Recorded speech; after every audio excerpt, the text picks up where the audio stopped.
TV बोल रहे हैं BCCI is an emotional board. BCCI should get into corporate mode to win ICC trophies. If a senior players does not perform, chuck them out without. देखिए कुछ ना कुछ तो there is no smoke without fire. मैं आपको बताऊं कुछ ना कुछ तो विराट कोहली का भी जो आपने इतने टाइम से एजेंडाधारी शुरू है ना, उनका कोई ना कोई माई बाप तो है. देखो ऐसे कोई खबर नहीं चलाता है, उसकी भी रोजी रोटी है. अगर कोई इतने टाइम से खबर चला रहा है, मैं बिल्कुल फेयर बात करूंगा भाई. मैंने आपको रोहित की बिल्कुल फेयर बात करी कि मुंबई इंडियंस उसके ऊपर से हाथ उठा दिया, उसका मुश्किल है भाई.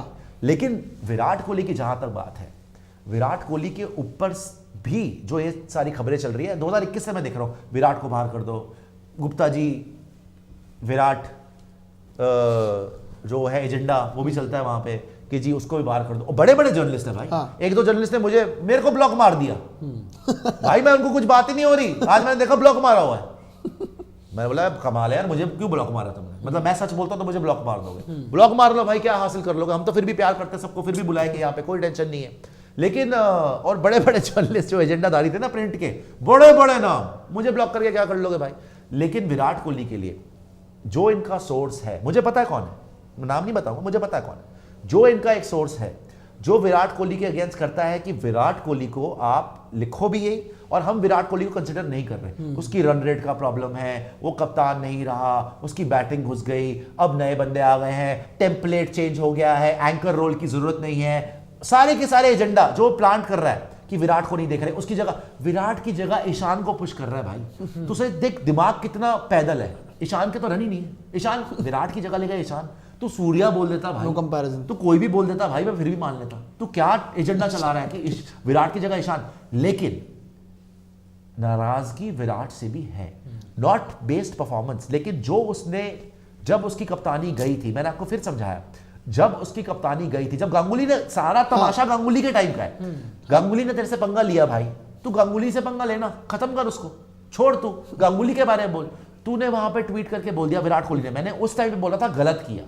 तुमने वहां पे उस टाइम पे ट्वीट करके बोल दिया कि मैं ही ओडीआई में कप्तानी कंटिन्यू करूंगा, I look forward to it, मैं T20 छोड़ रहा हूं. बोर्ड कभी ऐसी बातें बर्दाश्त नहीं कर सकता. आप बिना बोर्ड को कॉन्फिडेंस में लिए, बिना उनसे बात किए, बिना उनकी परमिशन के ऐसी बात अनाउंस नहीं कर सकते. प्लस आपने अपना T20 से रेजिग्नेशन भी एक तरीके से वर्ल्ड कप के बिल्कुल पहले दिया और ट्वीट करके दिया. कोई प्रेस कॉन्फ्रेंस नहीं. बोर्ड को पता नहीं चाहिए बात, बीसीसीआई को ऑफिशियली ट्वीट करना चाहिए था, बीसीसीआई को बताना चाहिए था, बीसीसीआई को प्रेस कॉन्फ्रेंस करवानी चाहिए थी. और उसके बाद जब ये बाहर हो गए, ओडीआई से भी निकाल दिए गए, तब इन्होंने क्या बोला कि मुझे, और इनको प्रेस मीडिया वाला रोक भी रहा था क्वेश्चन से, एक दो लोगों, इन्होंने बोला नहीं क्वेश्चन पूछते दो, I am ready for the question. बिल्कुल उनको पता था ये स्टेटमेंट देना चाहते थे. इन्होंने जान के फैंस को भी बोला कि भाई मुझे तो फोन पे बोला कि अब तू कप्तान नहीं है. 2 मिनट लास्ट में बात हुई. ये सारे मैसेजेस देने की जरूरत नहीं थी. इवन जब टेस्ट मैच साउथ अफ्रीका में चल रहा था, बीसीसीआई ने यहां पे चेतन शर्मा की प्रेस कॉन्फ्रेंस करवाई कि रोहित शर्मा नंबर 1 क्रिकेटर है. वहां पे इन्होंने टेस्ट की कप्तानी छोड़ दी ना. ये सारी बातें कहीं ना कहीं बीसीसीआई को जहन में बैठी हुई है. आप मानो या ना मानो, चुभी है. तो इस फिराक में तो कोई ना कोई तो है भाई, जो सारे पत्रकारों को बोल रहा है कि विराट बाहर, विराट बाहर. अब ये रख क्यों नहीं सकते उसको बाहर? क्योंकि वो है सबका प्यो, दुनिया का सबसे बड़ा एथलीट, मतलब क्रिकेट में, क्रिकेट का सबसे बड़ा नाम, सबसे बड़ा ब्रांड. और प्रियांशु, नितिन, एक बात है भाई, अगर परफॉर्मेंस रोहित शर्मा जैसी हो ना, बंदा बाहर कर दे. लेकिन विराट कोहली जैसी परफॉर्मेंस हो तो किस दुनिया में किसी की बाहर ही नहीं कर सकता. दुनिया में किसी की नहीं. एजेंडा जितना मर्जी चला लो, आप जितना मर्जी डिले कर लो, एंड में उसने आना ही आना है. एंड में उसने आना ही आना है. खुद से बनानी जगह. रोहित शर्मा पे डिसीजन लेना है इनको, बिकॉज मुंबई इंडियंस ने रोहित शर्मा को, विराट की भी गलतियां रही है बट उसने वो गलतियां सुधार ली. मैंने देखा उन्होंने वार्म अप करने की कोशिश करी. जयशा के भी बर्थडे पे लिखते हैं, उसके लिए भी पोस्ट डालते हैं, जयशा भी उनके लिए पोस्ट डालते हैं. वो सारी बातें उन्होंने ठीक कर दी. देखो प्लेयर कभी भी बोर्ड से पंगा लेके बच नहीं सकता. और इस टाइम पे रोहित शर्मा पंगा ले रहे हैं मुंबई इंडियंस से. मुंबई इंडियंस लगातार उन्हें मनाने के लिए, उनके लिए पोस्ट कर रही है. रोहित शर्मा एक शब्द नहीं बोले तब तक, एक झूठे मुंह शब्द नहीं बोले, एक पोस्ट को लाइक नहीं किया है. इस बात को हल्के में मत लेना. नहीं, ये बोर्ड से अगर वो ये सोच रहे हैं कि मैं मुंबई इंडियंस को मजा चखा के निकल जाऊंगा और मैं ये कर दूंगा और मैं वो कर दूंगा, उनको भारी पड़ेगा. वो सिर्फ एक ही चीज से कर सकते हैं इसको नेस्तानाबूद, अपनी परफॉर्मेंस से. बट इतने पंगे करके परफॉर्मेंस नहीं आती भाई, इतने लड़के कि मैं T20 वर्ल्ड कप में भी वो कर लूँ, कप्तानी ले लूँ, मैं मुंबई इंडियंस को भी आड़े हाथ ले लूँ, मैं ये भी कर लूँ। मैं ऐसे नहीं बोल रहा हूँ, वो बैगेज को ना जाने दो, माफ कर दो। जो आपको लगता है ना कि गलत हुआ आपके साथ, फॉरगेट इट, उसके बारे में बात करो, उसको खत्म करो बात जी, और खत्म कर दो और अपनी बैटिंग पे कॉन्सेंट्रेट। इनसे बैटिंग नहीं हो रही भाई, इतने अच्छे फॉर्म में थे। इन्होंने क्या बोला साउथ अफ्रीका सीरीज से आने से पहले कि मेरी फॉर्म तो इतनी अच्छी लगी हुई है। बैटिंग हुई इनसे साउथ अफ्रीका में, फंसे हुए थे, रबाडा ने नचा के आउट करा है। दूसरे मैच में भी रबाडा ने आउट कर दिया था, दो बार कैच ड्रॉप। सो सोचने वाली बात भाई ये कि बीसीसीआई अब रोहित शर्मा के साथ करेगी क्या, ये कोई आसान डिसीजन नहीं है। नहीं, जितना आपने बताया कि बोर्ड से पंगा लेने वाली बात, जितना मुझे भी पता है अकॉर्डिंग टू सोर्सेज कि सैमसन की भी, संजू सैमसन का भी बोर्ड से कुछ पंगा तो है, बोर्ड से कुछ तो पंगा है। संजू सैमसन का पंगा नहीं है। नहीं, मैंने सुना है, पता नहीं। मैं आपको संजू सैमसन भी समझा देता हूँ। सुपर चैट दिखा दीजिएगा आदित्य, और थैंक यू ब्रदर। अभी भी देख रहा हूँ मैं कि 3,500-4 हज़ार लोग हमारे साथ हैं। फेसबुक को भी फॉलो कर लीजिएगा यार, स्पोर्ट्स डायरी को सब्सक्राइब जरूर करिएगा। अभी हम 8 लाख का परिवार है, ऐसे ही आगे बढ़ेंगे। और सच्ची बोल रहा हूं, कोई यहां पे कभी भी आपके साथ एजेंडा नहीं करा भाई, रोजी रोटी है। हमारे को आप लोगों ने इतना बैक किया है, आपको पता है स्पोर्ट्स डायरी में क्या क्या हुआ, पूरी टीम बदल गई, इतनी बदनामी सबने करने की कोशिश करी, किसी ने कुछ बोला, किसी ने कुछ बोला। हमने हमेशा यहाँ बैठ के दुआ ही दी है, हमने सबको छोड़ दिया, वो बैगेज छोड़ दिया, और हमने सिर्फ काम पे कॉन्सेंट्रेट करा। ये सारी आपने हमें हिम्मत दी है। ये वो चैनल है, हमने 50,000 लाइव भी देखे हुए लोग, ये वो चैनल है बीच में हमने 50 लोग भी लाइव देखे हुए, 25 लोग भी लाइव देखे हुए। वहां से धीरे धीरे करके ऊपर आया ना, आपकी वजह से आया है। और आपको कभी भी रोजी रोटी को झूठ नहीं बोलेंगे भाई, किसी के अगेंस्ट हेटरेड नहीं है। ये मामला फंसा हुआ है रोहित शर्मा पे, मान लीजिए ये बात। मुंबई इंडियंस से जिस दिन वो निकाले गए हैं, बहुत मुश्किल हो गया है। एक ही चीज ने उनको बचाया हुआ है, वो है हार्दिक पांड्या की फिटनेस और इंजरी। अगर हार्दिक पांड्या फिट होता तो ये सवाल भी नहीं हो रहे होते।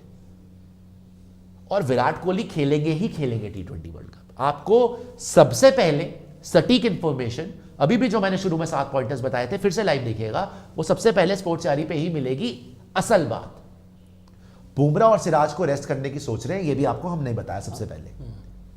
सारे पॉइंटर्स हमने आपको दिए। कल की मीटिंग के बारे में भी सबसे पहले आपको स्पोर्ट्स डायरी में बताया, और मैं आपको भी बता रहा हूं, अंदर की बात ये है भाई, रोहित शर्मा के लिए डिफिकल्टीज बढ़ रही हैं, उनको परफॉर्म करना पड़ेगा बैट के साथ। तो मैं ये चाहता हूं कि रोहित शर्मा को ही अनाउंस करे मुंबई इंडियंस के बारे में, और ये बोल दें कि मेरा अब देख अफगानिस्तान के अगेंस्ट खेलेंगे, प्रेस कॉन्फ्रेंस करनी पड़ेगी, लोग T20 के बारे में पूछेंगे ना यार, आपको कुछ ना कुछ बोलना पड़ेगा। मुंबई के भी सवाल होंगे। उन्होंने अभी पिछली प्रेस कॉन्फ्रेंस में क्या बोला कि आपको जवाब मिलेगा बहुत जल्द, हंस के बोला उन्होंने, पॉजिटिव साउंड कर रहे थे। बोला मेरी फॉर्म अच्छी है। भाई फॉर्म जितनी मर्जी अच्छी गई हो, जब दिमाग में टेंशनें हो ना, परफॉर्मेंस नहीं आती। प्रेशर है वहां पे। जब तक विराट कोहली पे दिमाग में प्रेशर था ना, गांगुली का, परफॉर्मेंस नहीं थी। जब उसने वो सारा प्रेशर रिलीज करा, उसकी परफॉर्मेंस आ गई। रोहित को भी यही करना चाहिए। बहुत मुश्किल है ये टाइम रोहित के लिए। और हार्दिक का भी देखना है भाई। हार्दिक अगर सोच रहा है कि मैं बन गया हूं यहाँ पे बादशाह, किंग, पहले अपनी फिटनेस दिखा, पहले अपना फॉर्म दिखा, परफॉर्मेंस भी। सबसे पहले तो तेरे ही हाथ जोड़ के खड़े हुए हैं कि भाई पता नहीं क्या होगा इसका, डर लगता है। हमारा माइक टाइसन, इसको तो बचा लो। Indian telescope, unfair selection, poor fielding, selfish play, unaccountable board and senior players, lack of fitness and favouritism, Dravid, KL Rahul, Prasidh, we don't win. बताइए जी प्रियांशु, इस पे क्या कहेंगे? Unfair selection, poor fielding. भाई ये पुअर फील्डिंग तो बहुत समय से चल रही है आपकी, मतलब, लेकिन साउथ अफ्रीका टूर में कोई गलती दिखी नहीं मुझे। फील्डिंग काफी अच्छी रही है साउथ अफ्रीका टूर में। डिपेंड करता है, वर्ल्ड कप में भी आपने बढ़िया फील्डिंग की है। अनफेयर सिलेक्शन भाई देखो, अनफेयर सिलेक्शन में तो जितनी बात की जाए उतनी कम है। ये तो आपने हर बार ही किया है, ये पहली बार थोड़ी हुआ है। आप बिश्नोई को खिलाते हो, फिर बिश्नोई आपका नंबर 1 बॉलर बनता है, फिर आप बिश्नोई को ड्रॉप कर देते हो। तो ये तो एक एग्जांपल है। आपने कई सारे प्लेयर्स को मौका ही नहीं दिया। राहुल त्रिपाठी खिलाया बीच में 3 नंबर पे, राहुल त्रिपाठी को ट्राई किया बट उसको ज्यादा मौके नहीं दिए। पाटीदार, जिसको अभी तक मौका ही नहीं मिला टीम में, पाटीदार को भी मिलना चाहिए था मौका, बट उसको मौका नहीं मिला। तो आप जब तक ये अनफेयर सिलेक्शन रखोगे, जब तक आप नामों पे प्रेफर करोगे, देखो नाम को तब प्रेफर करो जब नाम की परफॉर्मेंस है। इसलिए मैंने विराट कोहली कहा था कि नाम को आप प्रेफर कर रहे हो क्योंकि नाम की परफॉर्मेंस भी आ रही है, नाम का काम भी है। जब नाम का काम नहीं होगा तो करोगे क्या? तो इसीलिए मैं कह रहा हूं कि वहां पे आप यंगस्टर्स को देख रहे हो कि वो परफॉर्म कर रहे हो तो लाओ उन्हें, जो आपके लिए अच्छा कर रहा है तो लाओ। तो अनफेयर सिलेक्शन आपने लगातार किया, जैसे कि चहल की भी बात हो रही थी कि चहल को बाहर रखा, वहां पे आपने गलतियां करी। WTC फाइनल, वहां पे आपने अश्विन को नहीं खिलाया और शार्दुल को खिला लिया। तो ये छोटी छोटी गलतियां, प्लेइंग 11 में सिलेक्शन ना करना ढंग से, स्क्वाड में सही बंदों को ना चुनना, टेस्ट में आप प्रसिद्ध कृष्णा को ले आते हो, दिख गया ना प्रसिद्ध कृष्णा टेस्ट क्रिकेट के लिए मुझे तो नहीं दिखा, हालांकि इट्स टू अर्ली टू से। यार T20 में पीट दिया उसको, T20 में 22 पीट दिया, रन। T20 लास्ट में ओवर पीट में 22 रन डिफेंड नहीं हुए उससे। और ओडीआई वर्ल्ड कप में सबसे बड़ी बात, ओडीआई वर्ल्ड कप में हम कल भी बात कर रहे थे इस बारे में कि अर्शदीप क्यों नहीं ले गया, प्रसिद्ध कृष्णा क्यों ले आया रिप्लेसमेंट में, हार्दिक पांड्या की जब रिप्लेसमेंट लानी थी। तो एक मैच के बिहाफ पे जो ओडीआई वर्ल्ड कप से पहले इंडिया ऑस्ट्रेलिया हुआ था, सिर्फ उस मैच में उन्होंने 3 विकेटें ली, तो आप उन्हें ले आए ओडीआई वर्ल्ड कप में। तो ये बहुत सोचने वाली बातें हैं कि पहले ये जो भी वो अच्छा कर रहा था इंजर्ड होने से पहले, जी है वहां पे second chance Arshdeep Singh better option नहीं था, अर्शदीप बेटर ऑप्शन नहीं था। अर्शदीप तो बहुत अच्छा कर रहा था T20 world cup. Arshdeep T20 world उसको कप बढ़िया बढ़िया सेलेक्ट ही नहीं करा ओडीआई में। बाहर ही कर दिया। अच्छा अभी वो ओडीआई में आया, प्लेयर ऑफ द सीरीज बन गया। बाहर